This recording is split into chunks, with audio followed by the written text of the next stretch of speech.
This is video number 5 of the chapter Moving Charges and Magnetism. In the last video, we had discussed what is the magnitude. Before that, we discussed as a concept that if you have a charge which is it is moving, and it is placed in a magnetic field, it will experience a force which is given as Q V cross B. Q is the magnitude of the charge, V is the velocity component, and B is the field. QVB sine theta, or Q into V cross B. And we also understood if the field is uniform and if the velocity and field are at right angles, then it will follow a circular path. And if the field is uniform but the velocity and the field are not at right angles, then it will form a helical path. And we also understood the Lorentz force acting on a charge which is moving in a magnetic field as well as in an electric field. It is the summation of electric force experienced by the electric field and force because of the magnetic field. Force experienced by the electric field is QE and magnetic field is QVB. Alright, so yes, now we are going to understand what is the expression for a magnetic force experienced by a current carrying conductor in a magnetic field. Alright, so we understood force experienced by a moving charge. If there is a magnetic field and there is a moving charge which is moving, it will experience some kind of force. Now here we are going to understand force not on a moving charge but on a current carrying conductor. Okay, current carrying conductor placed in a magnetic field. Now first of all, before I do the diagram, let us understand why this is something that you had studied in your grade 10 as well. A current carrying conductor, and this is the very, because of this principle only you have motors, and if motors were not there, you wouldn't have probably had any of the devices that currently runs on motor, be it washing machine, be it fan and all that. This is in fact the principle of motor. That's what you had studied in your grade 10. Alright, so first of all, let's understand why there is a force on a current carrying conductor. Now, imagine this is a current carrying conductor. You know that there is a magnetic field. Forget about magnetic field now. This is only a current carrying conductor. According to Hans Christian Ørsted, every conductor will have magnetic field around it. Correct? Let us not worry about which shape, magnitude and all that. There is magnetic field. Now, if I bring an external magnet here and create another magnetic field. So there is a magnet here, there is a conductor here, which is also become a magnet now, because wherever there is electric current, there is a magnetic field. Now it is as good as saying there are two magnets, and between two magnets there will be a force of either attraction or repulsion. Correct? So because, and what is this attraction or repulsion? Isn't it nothing but some force? That's magnetic force. Alright, so we are going to understand what kind of force is this. This is the magnetic force. You understood why it is there, because once you pass current it becomes a magnet. Now you have two magnetic field, obviously there will be a force. Alright, so last year you did not study the not last year, 10th grade you did not study the expressions to calculate the magnitude. You only understood it as a concept. This year we are going into the derivation. Okay, so let us say this is my current carrying conductor. Let the direction of current be I. Okay, and let the cross sectional area be A. Okay, A is the cross sectional area, and let the field be B. My field is in the plane of this blackboard, whiteboard, and this is my current carrying conductor. Alright, so let us consider this. There is a rod which is my conductor of uniform cross sectional area, and let the area be A. Okay, let the total length of the conductor be L. Okay, so this is the length of the conductor. Okay, so length of the conductor, length of the rod is L. Let it be carrying a current I, and the direction is in this direction. Now most important, we define this small n. What is this small n? It is the number density of charge. We also call it as charge density. Okay, so number density of charge. What is the meaning of this? Charge carriers or free electrons, basically. Number density. What is this number density? Number of charges, density here is like divide by volume. Okay, so Small n is equal to number of charges, and here by charges we mean electrons, divided by the volume. Okay, so this is basically in unit volume, in a small volume, what is the number of charges? That's what we call as charge density or number density of charge. Alright, so now if n is given to you, can you calculate the total number of charges or electrons? Okay, so it is like this. For one volume, it is n. For total volume, what is it? Okay, now what is this total volume? It is area into L. Correct? Volume is area of the base because it's a uniform. So area into length is the volume. So A into L into N. So what will be the total number of charges? NaL. This is the total number of charges in the whole conductor. Let us say Vd is the drift velocity of each charge. You know what is the meaning of drift velocity? So Vd is the drift velocity of each charge, and now there is a magnetic field. Now what will be the magnitude of force given if you are talking about charge concept? Okay, you know that force is nothing but Q into V cross B, correct? In general, this was Q into V cross B vector. But which V it is? It is Vd here because we are talking about drift velocity of each of the electrons. And how many charges are there? It is NaL. So QV cross B, I will just write it as number of charges is NaL. And you know that the current density, current per unit area, J vector is equal to N into Q into Vd vector. This is what we have studied in current electricity. Current density is NQVd. So if you combine NQVd, what I will get is, you will get, I'll write this L first, A into J vector cross B vector. Alright, so I'm clubbing these things, this and this, because current density is NQVd. So L into A into J cross B. And you know that current is nothing but J vector, okay, into A vector. Okay, so instead of this, I can also write it as L into, what is this J into A? This can I write it as current? So this is nothing but current.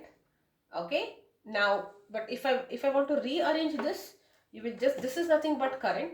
In the vector form it will be L vector, because current is not a vector, cross B vector, or in general it is I into L into B sine theta. Or simple words, if you want to remember only the magnitude, will sine theta. This is what I had mentioned in your 10th grade, though it was not there, just so that you understand the factors on which the force depends. Alright, it's directly proportional to the field, directly proportional to the current, directly proportional to the length.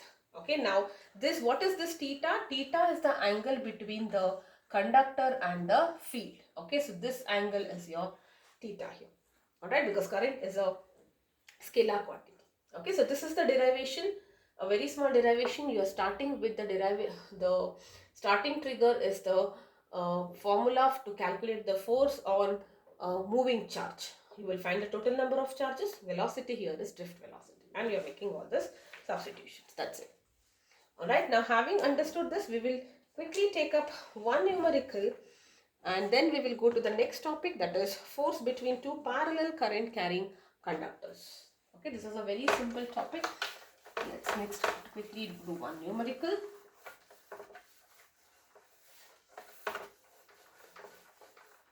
Okay, a conductor of length 0.3 meters. So you have a conductor. Okay, length is 0.3 meter, is placed in a uniform magnetic field. This is placed in a uniform magnetic field of flux density. Okay, now don't worry about all this. Flux is the total number of magnetic field lines which are passing, but anyways, flux density of 0.4 into 10 power minus 4 Tesla at an angle of, okay, at an angle of 40 degree with the field.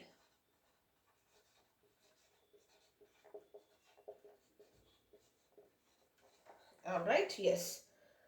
A current of 1.2 ampere flows through the current conductor. So current flowing in the conductor is 1.2A. This is in the conductor. Okay. Calculate the mechanical force acting on the conductor. You have to calculate the mechanical force acting on the conductor. Force experienced by the conductor. Okay. Now see, if you read the question, if you think they are giving you charges and velocity, you can use QVB sin theta. Otherwise, you will be using ILB sin theta. QVB, ILB. Okay, so force is equal to I into L into B sin theta. You can remember it as BIL. Only the vector form it's easier because vector form is I into L cross B. Okay, so that's why I have just written it this way. Alright, so I here is 1.2 amperes. Length of the conductor is 0.3.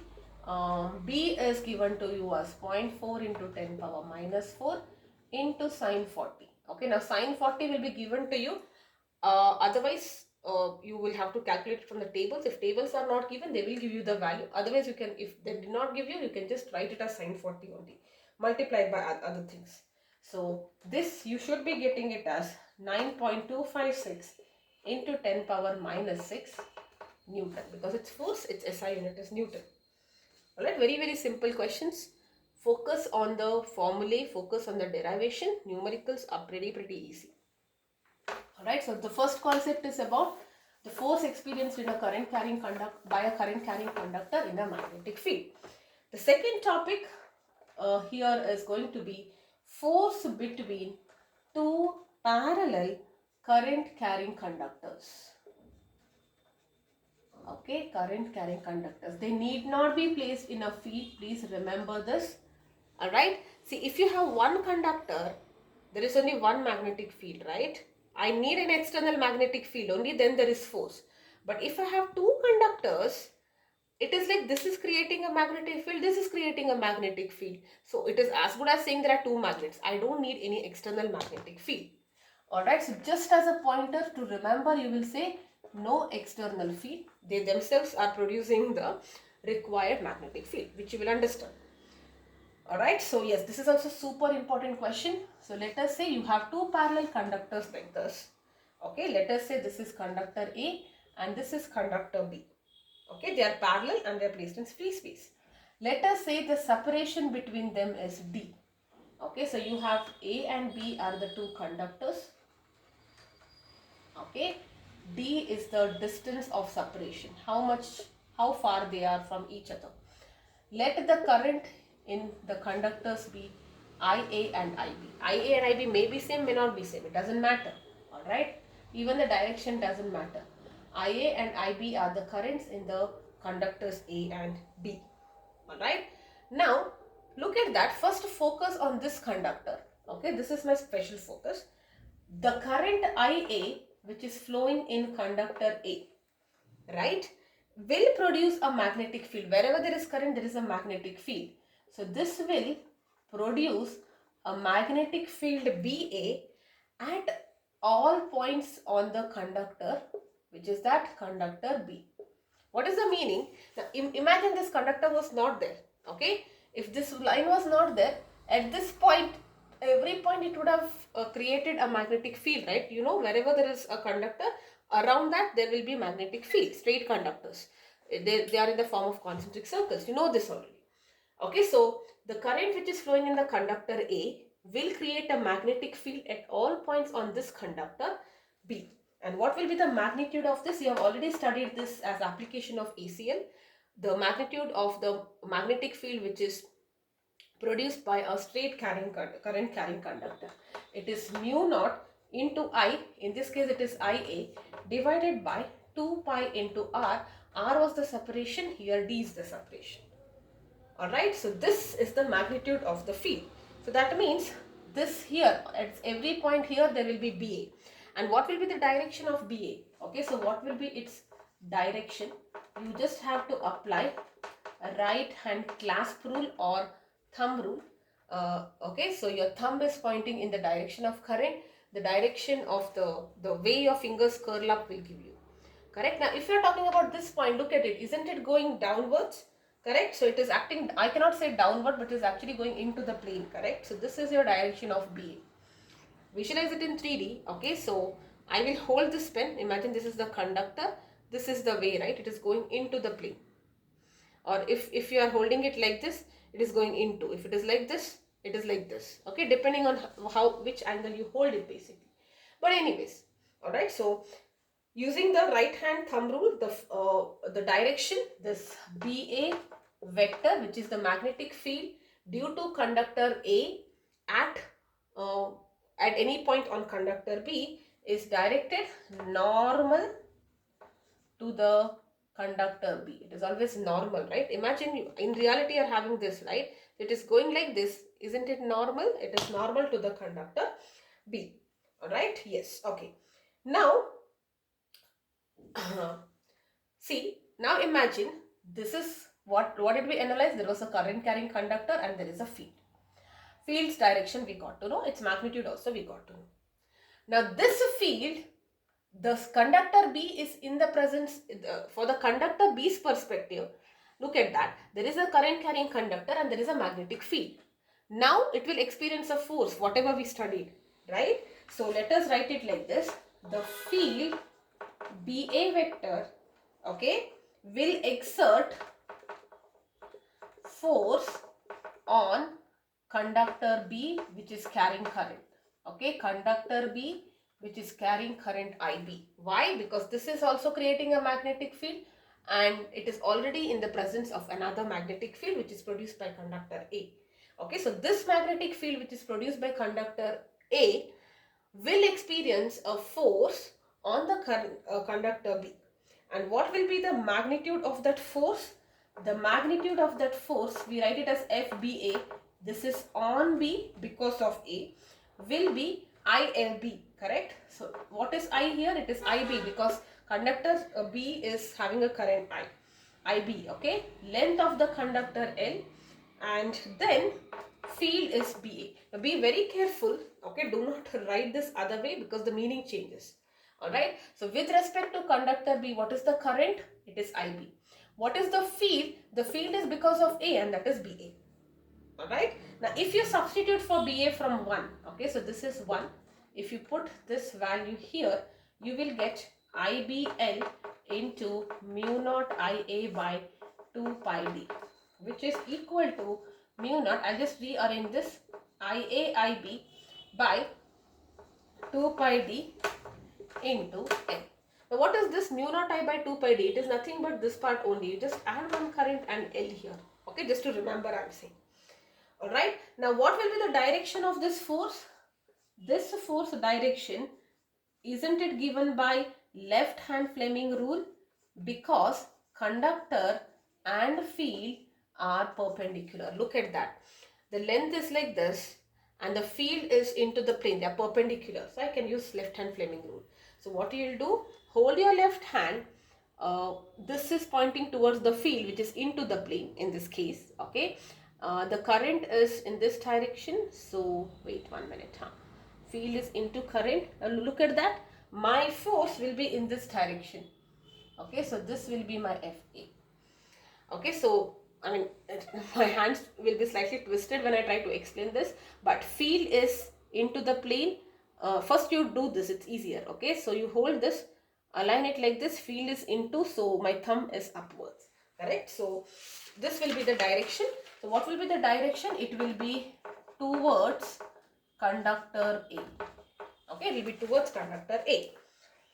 Now similarly I can also show FB. I can write everything for FB also. Correct. So for FB, force AB, okay, force AB, that is the force on A by B, will be equal to mu naught IA IB by 2 pi d into L. It will be the same thing magnitude wise. Why? Imagine the currents are, it doesn't matter currents being same, the separation is same, length is same, correct? We are taking same lengths. Now, what will be the direction? The direction is directed towards B. Okay, direction is towards B. That means FAB will be in this direction. Force on A because of B. Now, imagine this force is like this force is like this. Won't they be attracting? So overall I can say it is an attractive force. Okay, and I can also write like this: FAB is negative of FBA. Both the forces are equal and opposite in direction. And what will be the magnitude? This is the magnitude. Okay, now if you want to visualize this, again I'm just saying the same thing. Field here will be out, and that's the reason it will be in this direction. See, um, if you try to understand field, it is out of the plane, right? So your this thing will be coming, oh sorry, left hand I have to hold. Field is coming out, conductor is like this, so it is like this, exactly this scenario. All right, yes, so that is how it is. Now what if the direction of currents were different? Let us understand. Okay, so what you need to remember here is what will be the magnitude of force between two current carrying conductors, mu naught Ia Ib by 2 pi d. Remember this part, add one more current and multiply by L. Alright, so this expression is very very important. It is also used to define 1 ampere. Remember in your fundamental units, this was one of the definition for 1 ampere. What is this 1 ampere? Current is said to be 1 ampere. Okay, so force is 1 Newton here, and distance is 1 meters and length is 1 meter. Okay, so in that case we say if you have two infinitely long thin straight carrying conductors, both of them are carrying equal currents, correct, and they are placed parallel to each other, the distance between them should be 1 meter. If they exert, what will be the force? Mu naught by 2 pi, right? It will be a force of 2 into 10 power minus 7 Newton on each other. Then we say it is this. Why? Because mu naught is 4 pi into 10 power minus 7. Okay, so that is how you get 2 pi into 2 into 10 power minus 7. Okay, so if you want, I'll write it. Look at that. So this is 4 pi into 10 power minus 7 divided by 2 pi. This is Ia, this is Ib, and this is 1 and this is 1. So this is nothing but 2 into 10 power 7. So if you have two conductors which are placed at one separation 1 meter, length is 1 meter, and force is 2 into 10 power minus 7, then the current flowing in the conductor is said to be 1 ampere. Now remember this, I will just write this last point, it is very important. If you have two parallel conductors which are carrying current, okay, conductors, sorry. Okay, so two parallel conductors which are carrying current in the same direction, they will attract each other, like in this case. But if the currents are in the opposite direction, then they will repel. You can apply your hand rule and check. If the current in this is in this direction and the current is in this direction, in one it is going upwards, in the other it's coming downwards, then the forces will be opposing, so they will kind of repel. Okay, now if you want to visualize this, you can do it, but remember this, it will be useful when you are doing numericals. Currents in the same direction will attract, opposite direction will repel. Alright, let's do a quick one. Let's quickly do one question to understand this.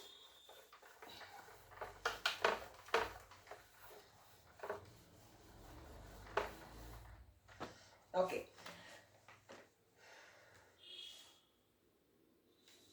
Yes. And there's a diagram based question. I'll just take that. Calculate the force exerted by a straight wire XY, okay, on the square coil as shown. Okay, so this is a diagram. There is a straight wire XY. Okay, so this is straight wire XY, and the current is given in the question. The current in the wire is 50 ampere, and there is a square coil. The coil is in the form of a square. It's given in the question ABCD. Okay, and this is a coil. It is also having a current. The current is in this direction. Okay, this is 50 ampere here also, and the distance or the side of the square is 1 centimeter, and this distance is 0.5 centimeters. This separation. This is given in the figure. Alright, so what are given? You have I1 is equal to I2 is equal to 50 amperes. This is my one conductor and this whole thing is my second conductor. Okay, length of the sides. Okay, length of the sides L is equal to 1 centimeter, so it is 10 power minus 2 meters. Okay, now let us first to find Because of this, what is the force on AB? Okay, force on AB side. What is it equal to? It will be equal to mu naught I1 I2 into L divided by 2 pi into separation. Right? So this is mu naught. Now mu naught you can write it as 4 pi into 10 power minus 7. 4 pi into 10 power minus 7 into 50 into 1 meter divided by 2 pi into 0.5 into 10 power minus 2. Now many things cancel out here, but the answer here will be 10 power minus 3 Newton is the force. In which direction? Look at that, both are having opposite, so this will be towards xy, right? This will be attracting, so it is towards xy. This is very important, you will lose mark. Alright, similarly, what will be the force on its parallel side, CD? Will it be the same? It will not be the same, because now the separation is greater here, right?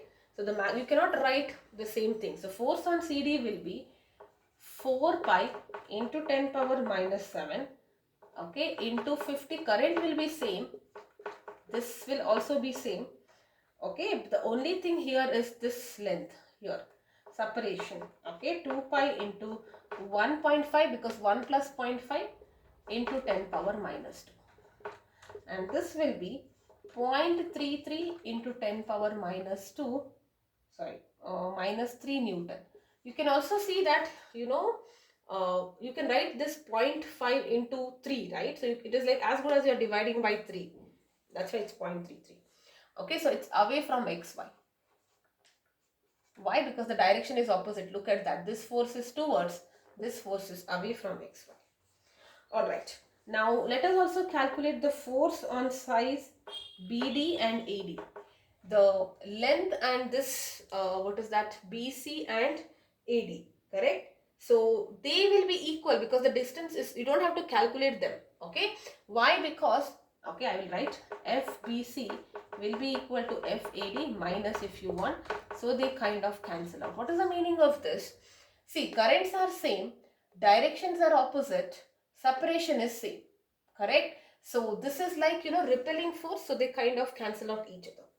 Alright, so they add up to 0. So I don't have to bother about this. Only these two I need to calculate.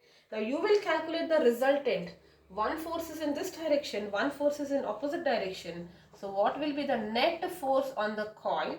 Will be FBA minus FCD. Okay, because this is the greater force, right? So this will be 1 minus 0.33, which is 0.67 into 10 power minus 3 Newton. Okay, into 10 power minus 3 is there here. Alright, and it will be in which direction? This is a greater force, so overall force, overall this coil is getting pulled towards xy. Okay, so that's about it. So in the next video we'll be talking about what is the meaning of magnetic dipole moment of a current loop, and torque on a current loop, and relation between magnetic dipole moment and field in the case of a circular current loop. 3 topics I'll be covering up in the next video, and after that you have one more video, which is the moving coil galvanometer, and that completes this.